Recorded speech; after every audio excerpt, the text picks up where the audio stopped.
Hello and welcome to the fourth video in the Heads Up for Healthier Brains video series. My name is Erica and I'm an education coordinator at the Alzheimer's Society of Simcoe County. In this video, we're going to be talking about two more brain health topics, the importance of social engagement and stress management.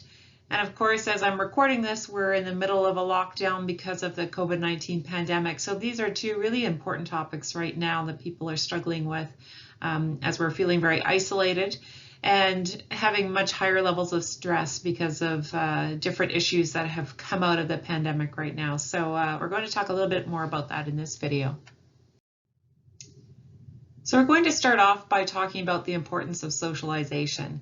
And again, this comes from the Lancet Commission that came out, the update that came out in 2020. This quote here that social contact, now an accepted protective factor, enhances cognitive reserve or encourages beneficial factors. In the very first video, we talked about cognitive reserve as being that getting our brain to have more neural connections, more pathways to work with, so that when we do have damage coming from a disease like Alzheimer's disease or vascular changes or so on, that the brain has more to work with. It can root around that damage. And what they're finding with the Lancet Commission is that when we are socially connected, we are helping to build that cognitive reserve. When we're talking with others, we're learning more with others, we're having that connection that's helping us build those neural pathways. And so it does become that protective factor. Even if we do have some damage starting to occur in the brain is better able to root itself around the damage, which means those symptoms of dementia, which are the actual functional changes that come when we have a disease, things like memory loss and problems with communication and planning and judgment and so on, we can lower the risk of those changes occurring even if we do have a neurodegenerative disease happening in the brain, because the brain is just able to manage around those around the damage. So here we have a quote from the World Health Organization, their 2019 report, Risk Reduction of Cognitive Decline and Dementia, the WHO guidelines. And looking at the impact of socialization. So they looked at a systematic review and meta-analysis of longitudinal cohort studies, which are usually studies which last over a long period of time. They're looking at a lot of different risk factors for dementia. And what they showed was that lower social participation and less frequent social contact and loneliness were associated with higher rates of incident dementia. So what that shows is that I like to focus on the word loneliness. I mean, we do want to socialize. Through socialization, we're getting our brains working, getting our brains connected, helping make new connections. But also, when we think about that word loneliness, loneliness can lead to other things that we're going to talk about next around depression and other mental health issues, which put our brain at risk for dementia. So there's kind of those both things, you know, the socialization helps get more connections, builds our cognitive reserve, but also when we feel lonely because we're not getting social connection that we crave, it can also lead to things like depression, which put our brains at risk for dementia. So social connection is really important. And of course, you know, with the pandemic happening right now, back in last March of 2020, when the world kind of shut down, we started to see how impactful socialization is.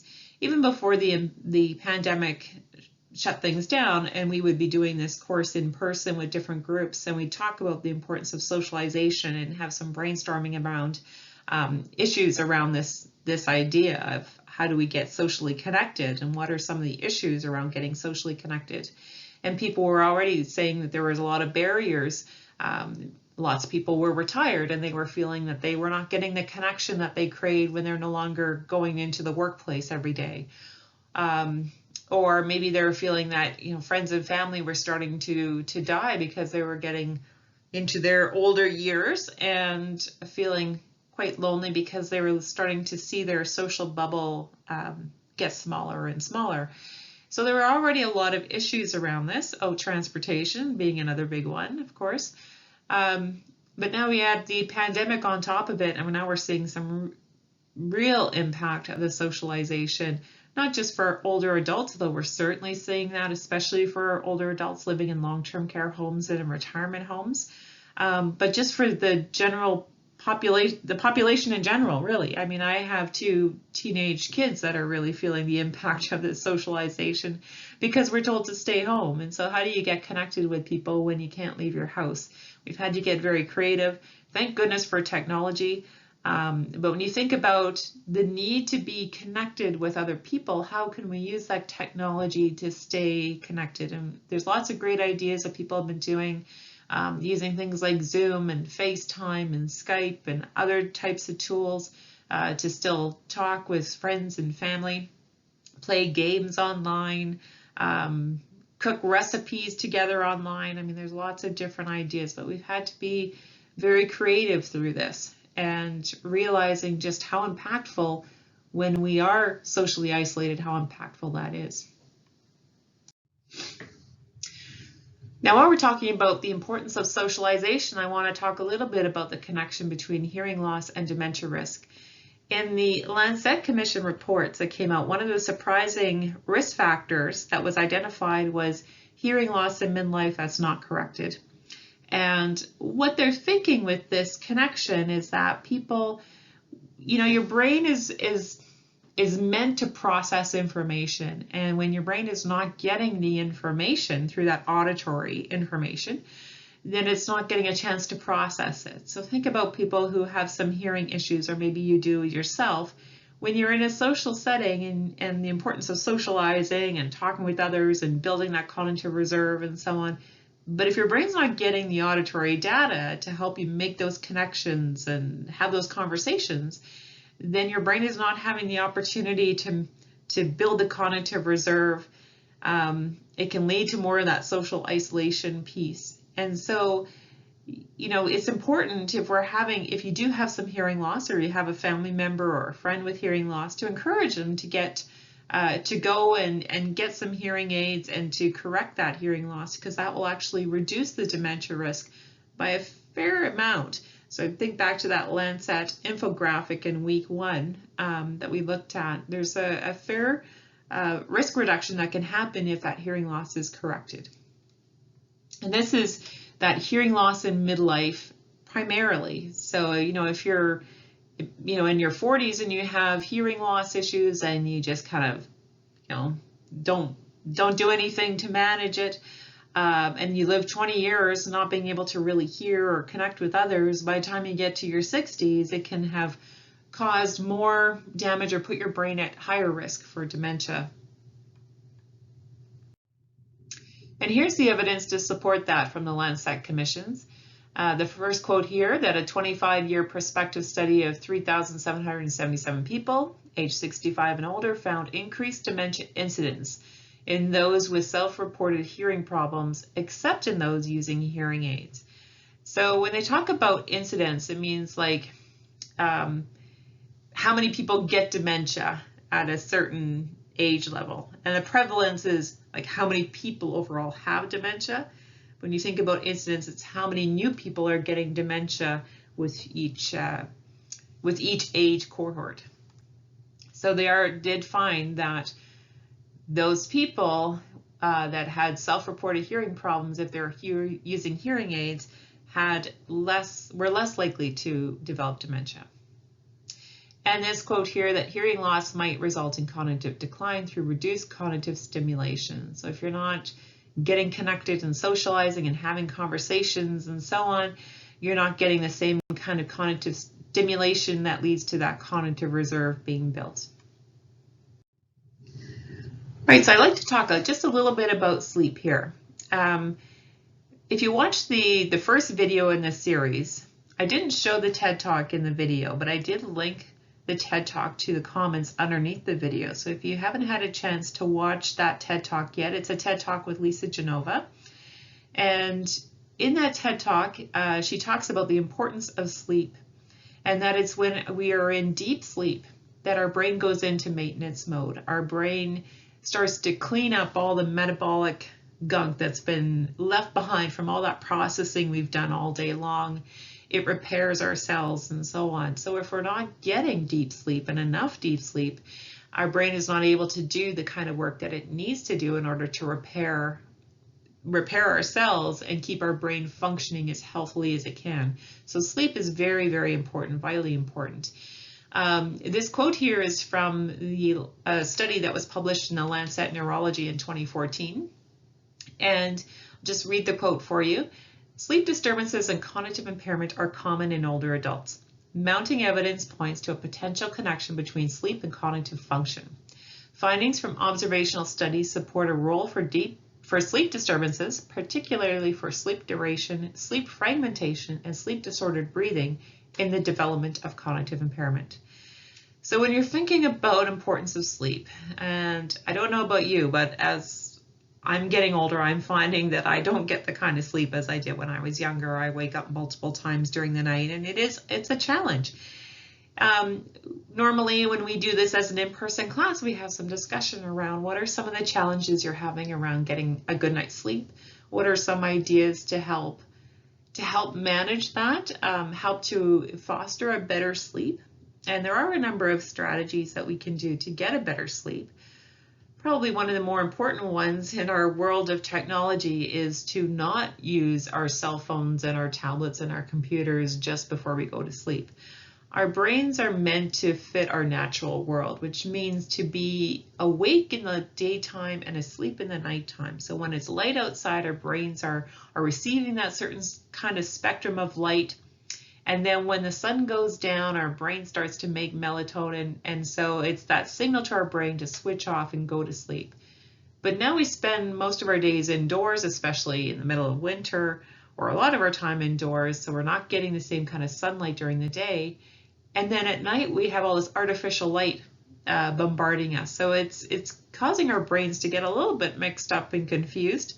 So one easy way to help our brains is to not look at that artificial light just before we go to sleep. So have some kind of routine where maybe you wind down and you read a bit before bedtime. But there's a certain spectrum of light that emits from electronic devices that actually is telling our brains to stay awake. Also, we have a better night's sleep when we are in a cooler environment. So making sure that your bedroom is a little bit cooler at night, that it is really dark, that we don't have artificial light that's in our sleeping space. And there's some other ideas that certainly people have talked about, like having a warm bath or a cup of tea, herbal tea or sleepy time tea or whatever before bedtime. So there's a number of different things that we can do, meditation before bedtime and so on. But if you're having trouble sleeping, it's looking into what are some practices that maybe you can incorporate that can help foster a little bit better sleep. And if you're really struggling with sleep, to maybe talk to your doctor about that and see whether there are some other things that you need to look into, like possibly sleep disordered breathing if that's an issue, and getting that corrected.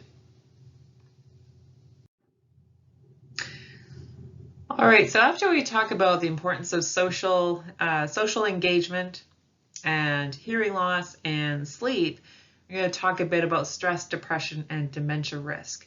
So think about those kinds of things that lead to higher levels of stress and risk factors for depression. Things like being lonely, socially isolated, can lead to depression and higher levels of stress. What kinds of stress do we get from not being able to hear what's happening around us? And certainly with sleep. So sleep is really important to keep ourselves managing well and managing stress and reducing the risk of depression. So these things are all kind of talked about them first to lead up to this discussion around stress and depression. The quotes here from this study in Alzheimer and Dementia, Journal of Alzheimer's Association, that the physiological consequences of acute and chronic stress on a range of organ systems have been well documented, and an association between exposure to stressful life events and the development of later life cognitive dysfunction has been proposed. Then the other quote, the potential impact of stress on the development of dementia or other forms of cognitive dysfunction may be considered from the standpoints of the individual, the stressor, and the stress response. So living with a lot of stress that's not well managed does put our brains at risk, especially if we are living with that over our lifetime, and we've never really learned a way to be resilient to stress. And if it leads to depression, then that puts our brain at even further risk, especially if the depression is not properly managed and treated. The second quote here, when they say about the individual, the stressor, and the stress response. So some people are more resilient to stress than others. You can have two people with the similar stressful life events, and one person can be quite resilient and manage well, and another person does not. So I think that, to me, that kind of reflects on that individual and the stress response. So we do have an opportunity to learn how to be more resilient in the face of stressful events that come our way in life. Sometimes this is things that we've learned over a lifetime. Some people have learned to be more resilient than others, and sometimes it's just an innate part of our personality, and some people are more resilient than others. Certainly some people might have some other mental illness issues that make stressful events even more impactful for them. So they struggle with that resilience piece. So when we're talking about trying to reduce stress, so a lot of the things that we've already talked about in Heads Up for Healthier Brains. Staying connected is a big one. Staying connected to people, having less feelings of loneliness. So people who really we enjoy being with, that we get a lot of benefit from those interactions, making sure we're trying to get proper sleep, we're not shortchanging ourselves on sleep, that we're trying to get enough sleep at night and restful sleep, that we are taking the opportunity to engage in meaningful activity, try out new things, sort of build that cognitive reserve, that we're eating proper food. Food is really important to managing stress, and they're finding that food can impact depression as well. So really focusing on having the proper kind of diet. All of these impact, and exercise, didn't mention exercise. Exercise is so important for this too. So all these things that we've been talking about in Heads Up for Healthier Brains, they are all things that can help us manage stressful events that happen in our life, like the pandemic that we're living in right now, and to lower our risk for developing depression and also then our risk for developing dementia. So when you think about it, there is a substantial body of evidence that does link depression to cognitive decline and dementia. So when we think about depression, it's really making sure that we are getting treatment for depression. Depression is a highly treatable mental illness, but oftentimes people who are living with depression are not inclined to get treatment. That's part of the challenge with that illness, is that when you're depressed, you're not motivated to get help necessarily. So it might take more of that village around the person to encourage them to get support. It's also, when you're thinking about somebody who's depressed, all those things that help manage the depression, like getting enough exercise and eating properly, all those things start to get harder because you're depressed. So it's quite a challenge to manage depression properly, but there is that evidence linking depression to cognitive decline and dementia. So it is important to try to manage it to reduce the risk of developing dementia later on, because dementia is not a highly treatable illness. So we want to try to manage the depression before it leads to possibly dementia later in life. The quote here, there are several potential explanations for the link between depression and cognitive impairment or dementia. Some of these include associations between depression, noradrenergic changes, and white matter lesions, depression which stems from insight into impairment at early stages of decline, and depression highlighting underlying deficits. For example, be reducing motivation and bringing its own cognitive deficits. So some of these things, talking about depression which stems from insight into impairment at early stages of decline. So when you're thinking about somebody with dementia, people with dementia can certainly have depression as well. And if they have insight into the changes and understanding that they have dementia and what that means, for many of our clients that we deal with, we do see that there is some depression that's put on top of the dementia because of the changes and the insight of that person into the changes that are happening. They talk about here depression highlighting underlying deficits. For example, reducing motivation and bringing its own cognitive deficits. So as I mentioned earlier, if you have depression, then you're not as likely to be inclined to go out and exercise and try new things and socialize and eat proper and so on, which are all also important for our healthy brains. So it ends up snowballing into a bigger issue. So when you think about, well, and how do we manage our stress? So you say that stress is important, or managing stress is important. Building resilience is important for our brain health, for reducing our risk of developing depression, developing dementia. So how do I do that? Because life is stressful, especially right now. And normally we would show a whiteboard lecture series video by Dr. Mike Evans here. But I'm not showing videos within these videos that I'm creating. However, I will link that video underneath in the description here on YouTube. So if you want to go and watch that video, it's called "What the Single Most Important Thing I Can Do for My Stress," or the 90-10, I believe it might be called. So it's a very interesting video. It's about 11 minutes, and in it he talks about a number of different strategies to help manage stress. And it's about building resilience. You're building resilience in your brain to handle stressful events. And the good news is that many of these things that we do to help manage stressful events are things that we've already talked about in this course. Things like challenging yourself, getting some exercise, eating a proper diet, connecting with other people, and getting enough sleep. These are some things that Dr. Evans talks about in his video, so I do really encourage you to watch that video. Lots of great strategies. One of the main points that he makes is that there's power in choosing one thought over another thought. And how often does our brain end up with one of these common thinking traps that we talk about, those negative thinking traps? Something like all or nothing thinking, like, oh, this always happens to me. You know, does it really always happen to you this way? And sometimes it is stopping ourselves when we recognize this and choose one thought over the other and say, okay, this is happening to me today, but it doesn't always happen to me. What's a time when this occurred differently? And you can put whatever experience you're thinking of into this example. So that all or nothing thinking is a very common one. There's lots of other different thinking traps out there, and I'll put a resource into the description underneath the video that you can access to look at some of the other common thinking traps that we have. We all have them. You know, our brain tells us different things. A lot of the self-talk we say to ourselves, we all do this. It's recognizing the kinds of things that we do, being able to stop ourselves in the moment and say, you know what, I'm going to choose a different way to think about this.